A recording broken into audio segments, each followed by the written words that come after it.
வணக்கம் மக்களே, நான் Vijay. I am an aspiring actor and a working professional. இன்னைக்கு நாம ஒரு விஜய் டிவி சீரியல் ஷூட்டிங் ஸ்பாட்டுக்கு தான் போயிட்டு இருக்கோம். ஸ்பாட் ஈசிஆர்ல.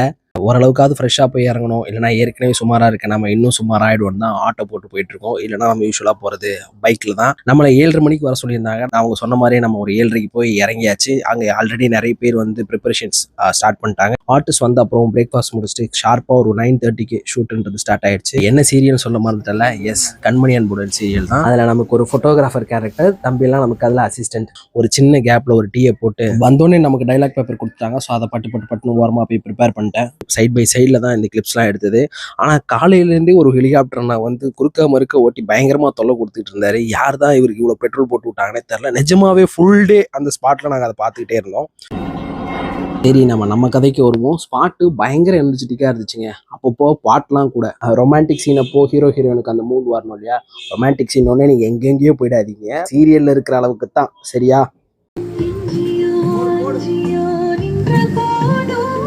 மார்னிங் நம்மளோட ஒரு 3-4 ஷாட்டும் எடுத்துட்டாங்க.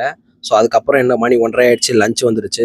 ப்ரொடக்ஷன் சாப்பாடு தாங்க. ரொம்ப நாளாச்சு ப்ரொடக்ஷன் சாப்பாடு சாப்பிட்டு முடிச்சுட்டு அங்கே பனையூரில் தான் ஷூட்டுன்றதுனால பக்கத்துலேயே பீச் இருந்ததுனால அங்கே ஒரு சின்ன வாக் போட்டேன். ஆனால் பீச்லேயும் ஒரு கிளிப் எடுத்தேன். சாரிங்க, அது எங்கே போச்சுன்னே தெரியல. சாப்பிட்டதும் ஒரு சின்ன பிரேக்குக்கு அப்புறம் நம்ம கூட வந்த நண்பர்கள்லாம் ரெஸ்ட் எடுக்க போயிட்டாங்க. ஆனால் நம்ம இந்த ஷூட்டிங் ஸ்பாட்டை விட்டு அசையக்கூடாது. நான் அங்கேயே ஒரு சேரை போட்டு உட்காந்துட்டேன். ஏன்னா நம்ம வந்ததே அதுக்கு தானே. நமக்கு இன்னும் நிறைய டைலாக்ஸ் வர பேலன்ஸ் இருக்கும். ஸோ எப்போ வேணால் கூப்பிடுவாங்க. அது வரைக்கும் அவங்களோட மற்ற மாண்டேஜஸ்லாம் போயிட்டு இருந்துச்சு. அதெல்லாம் சும்மா அப்படியே வேடிக்கை பார்த்துக்கிட்டு அந்த டைமில் ஒரு சின்ன பிரேக் கிடச்சிது.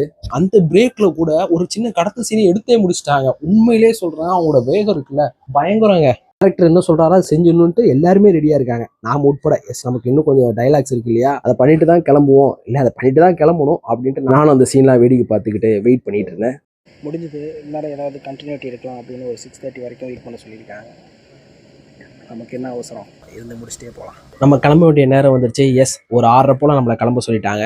இந்த ஸ்பாட் எலிமெண்ட்ஸ் ஆன் ஈஸ்ட் கோஸ்ட்னு ஈசிஆரில் இருக்குது. நிறைய ஃபோட்டோ பூத்ஸ் நீங்கள் பார்க்கலாம். ஸோ நீங்கள் ஃபோட்டோ ஷூட் பண்ணுறீங்க, இல்லை ஷூட் பண்ணுறீங்கன்னா இது ஒரு செம ஸ்பாட்டாக இருக்கும்.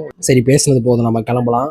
இந்த வீடு யார் வீடு தெரியுதா? எஸ், தளபதி விஜய் அவர்களுடைய வீடு. நம்ம ஸ்பாட் அவர் வீட்டு பக்கத்தில் தான். நான் மார்னிங்கே நோட் பண்ணேன், ஆனால் சாரி அப்போ கிளிப் எடுக்கல. சரி, அதனால தான் இப்போ கிளிப் எடுத்து அட்டாச் பண்ணலாம் அப்படின்னு.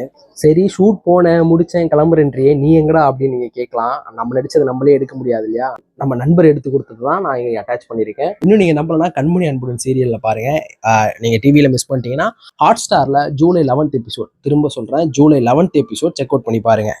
அப்படின்னு சொல்கிற அளவுக்கு நம்ம இன்னும் வளரல. நானே அந்த ஹாட்ஸ்டார் லிங்கை என்னோட ப்ரொஃபைல் பயோலையோ கமெண்ட்லேயோ கொடுக்குறேன், அவசியம் பாருங்கள். இவ்விடம் விமர்சனங்கள் வரவேற்கப்படுகின்றன. கண்டிப்பாக மீண்டும் சந்திப்போம். நன்றி, வணக்கம்.